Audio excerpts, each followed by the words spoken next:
Tidak banyak orang yang optimis pasukan Eddie Howe segera memastikan kelolosan mereka ke Liga Champions. Apalagi berhadapan dengan Brighton, yang memiliki 3 kemenangan dari 5 laga terbarunya. Menang 3 gol atas Arsenal, 1-0 atas Manchester United, dan 6-0 atas Wolves. Tapi coba lihat apa yang terjadi pada Jumat dini hari, 19 Mei 2023. Sungguh mengembirakan sang pemilik klub, Pangeran Arab Saudi Mohammed bin Salman. Newcastle menang 4-1 atas Brighton. Hanya tersisa 2 pertandingan lagi sampai akhir musim, Newcastle United menjauh 5 poin di atas Liverpool pada papan klasemen Liga Inggris. Mereka akan berterima kasih pada seorang pemain Jerman yang membuka keran gol dengan mencetak gol bunuh diri ke gawangnya sendiri. Gol bunuh diri dari Dennis Undas segera disusul dengan gol bekas pemain Brighton, Dan Burn, menyundul bola ke gawang Jason Steele pada masa injury time babak pertama. Tetapi Undav yang tadi mencetak gol bunuh diri, kemudian membalaskan kesalahannya dengan mencatatkan gol atas namanya dalam waktu 6 menit sejak babak kedua dimulai. Namun Callum Wilson dan Bruno Guimaraes memastikan Newcastle segera menjamin satu tempat di Eropa dengan gol ketiga dan keempat pada menit 90 dan 91. Skor akhir 4-1. Dampak kemenangan ini bagi Newcastle. Poin 69 dan posisi ketiga yang semakin kukuh adalah apa yang diperoleh Newcastle United usai kemenangan atas Brighton ini. The Magpies kini 5 poin di atas Liverpool, tim lain yang tengah mengejar kelolosan ke Eropa atau Liga Champions musim depan. Selengkapnya sebagai berikut. Posisi pertama Manchester City yang baru memainkan 35 laga, perolehan 85 poin.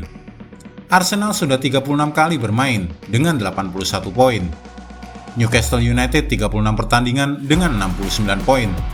Manchester United 35 pertandingan dengan 66 poin. Liverpool dengan 36 pertandingan dengan 65 poin.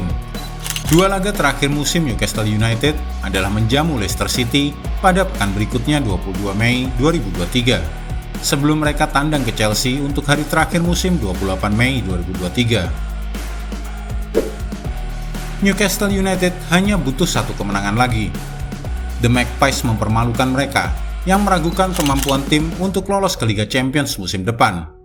Jika hari ini, usai kemenangan atas Brighton mereka telah memastikan setidaknya 1 jatah ke Liga Eropa, maka 1 kemenangan lagi, entah melawan Leicester City atau ketika tandang ke Chelsea, akan memastikan pasukan Eddie Howe lolos ke Liga Champions untuk musim yang baru 2023-2024.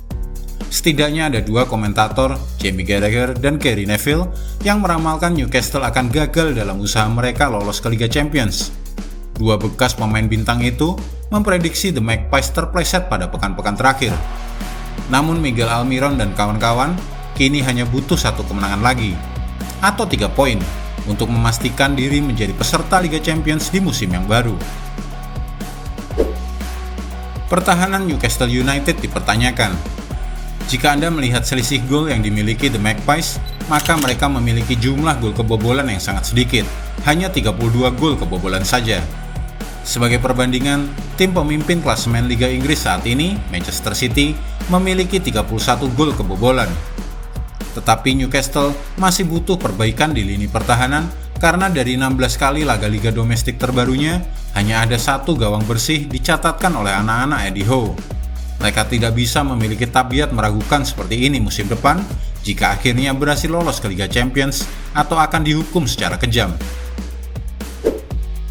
Sudahkah kamu tahu kapan terakhir kali Newcastle United ke Liga Champions? Terakhir kali The Magpies berpartisipasi di Liga Champions atau di level tertinggi kompetisi Eropa adalah tahun 2003 atau 20 tahun silam.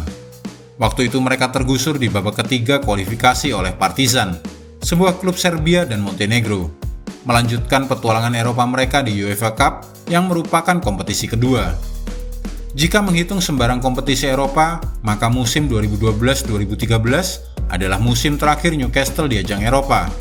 Waktu itu, mereka bermain di Liga Eropa, lolos dari babak penyisihan grup, melaju ke 32 besar, 16 besar, sebelum akhirnya dihentikan raksasa Portugal Benfica di perempat final. Perjalanan The Magpies musim 2022-2023. Setelah mengawali musim dengan 5 hasil imbang dan 1 kekalahan yang membuat semua orang meragukan Eddie Howe, sang pelatih membuat kejutan dengan mencatatkan 8 kemenangan yang membawa mereka naik ke posisi ketiga klasemen sementara Liga Inggris. Termasuk kemenangan 5-1 atas Brentford, 1-2 di kandang Spurs, 4-0 atas Aston Villa, dan 1-0 kontra Chelsea. Posisi Newcastle setelah itu pernah turun serendah ranking 6 usai 2 kekalahan dengan skor 2-0 lawan Liverpool dan Manchester City.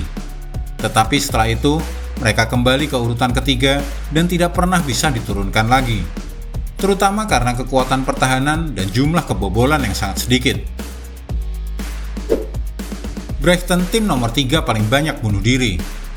Tim asuhan Roberto De Zerbi itu memiliki pekerjaan rumah, memperbaiki kecenderungan menyakiti diri sendiri. The Seagulls merupakan tim nomor 3 terbanyak gol bunuh diri dalam satu musim, setelah Leicester City pada 2003-2004 dengan 8 gol, dan Southampton pada 2004-2005 dengan 7 gol. Dengan kedua tim itu terdegradasi pada musim yang disebutkan tersebut.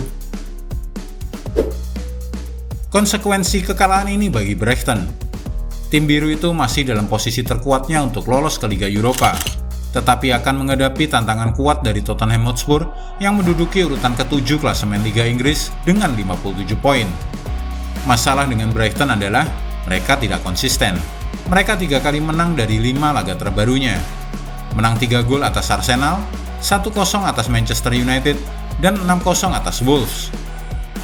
Tetapi masih dalam rangkaian 5 laga terbarunya, kalah 1-5 oleh tamunya Everton, dan kalah oleh tim yang waktu itu masih menghuni zona degradasi, Nottingham Forest, dengan skor 3-1.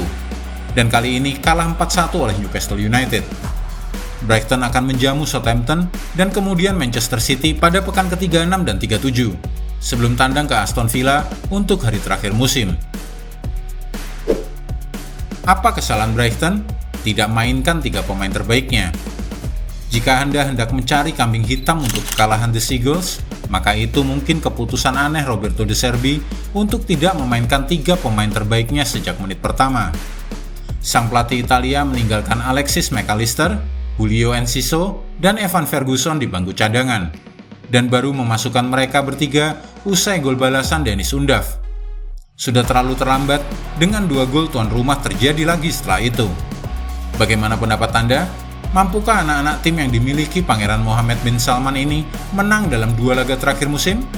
Bagaimana dengan Manchester United yang 1 posisi di bawahnya, serta Liverpool 2 ranking jauhnya? Apakah terlalu sedikit dan terlalu terlambat? Tulis di kolom komentar dan jangan lupa klik like, subscribe, dan tendang loncengnya.